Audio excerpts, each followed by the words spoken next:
Okay, so I'm gonna create my Japanese teacup using several methods with this ball of clay.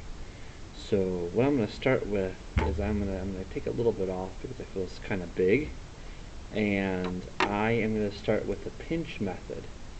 So what I'm doing right now with my clay is I'm rolling this into a really nice ball shape right now.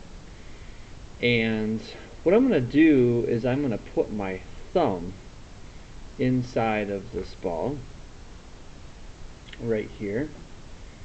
And what I'm actually doing is when I put my thumb inside, putting it right inside there, and I'm pushing it in.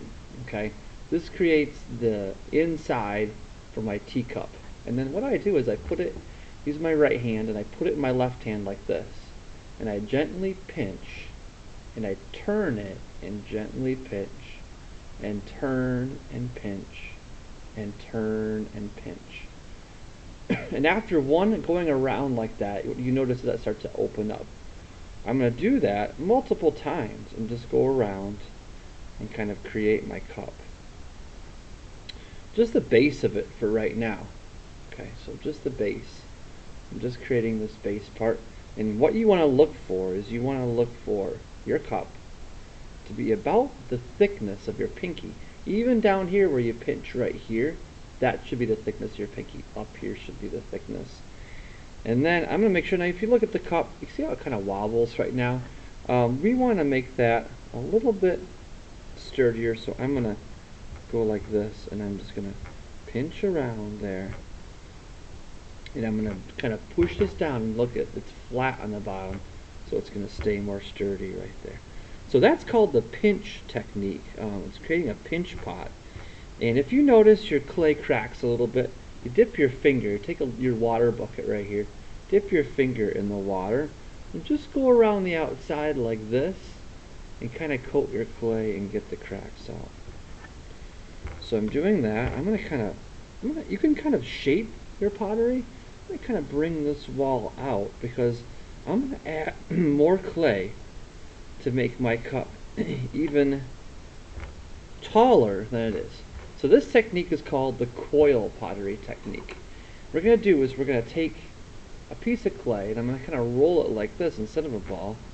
And on my fabric, so it doesn't stick to my table, I'm going to take my hands, and I'm just going to roll this clay. If it tends to get really thin on one side, kind of push it down, and we're going to roll it into a long snake. Okay, and sometimes, you know what, slips like that on your table with the fabric. You know what, it's okay to do it on your table. Just go like this. Do it like that. Get it? See how this is like pinky thickness now? Okay, now what I'm going to do is I'm going to take a tool. It can be a stick. It can be like a tool like this that has this. Or it could be a stick. But this is called scoring. And scoring is just roughing up the clay. You go like this. Rough. See how rough that clay gets? You can do it with this tool too. Has little edges on it right here. So it looks like that. So I'm just scoring this clay. I'm going to put this back on my mat now. I'm scoring it. Okay, so that's scoring. Slipping is where you take the water and you make your clay really kind of wet like this. And think of slippery when you think of wet. And now you take your coil and you go on the top here. And see what's going to happen is there's a side that's going to build it up. So I'm going to go like this. And then I'm going to cut down like that through the clay, and I'm going to take off my edges, and then I have one coil right there. Now you can imagine what's going to happen is you're just going to keep going like this, and you can build your pottery upward by scoring some more like that, and slip. Use your slip like this, and take another coil, and I don't have a big enough coil, but I went out and put it on top of this. Now some people go like this, and they don't like the line that's created there, so they take a tool like this, and they kind of smooth it out, or with their fingers. This is a really good technique to learn.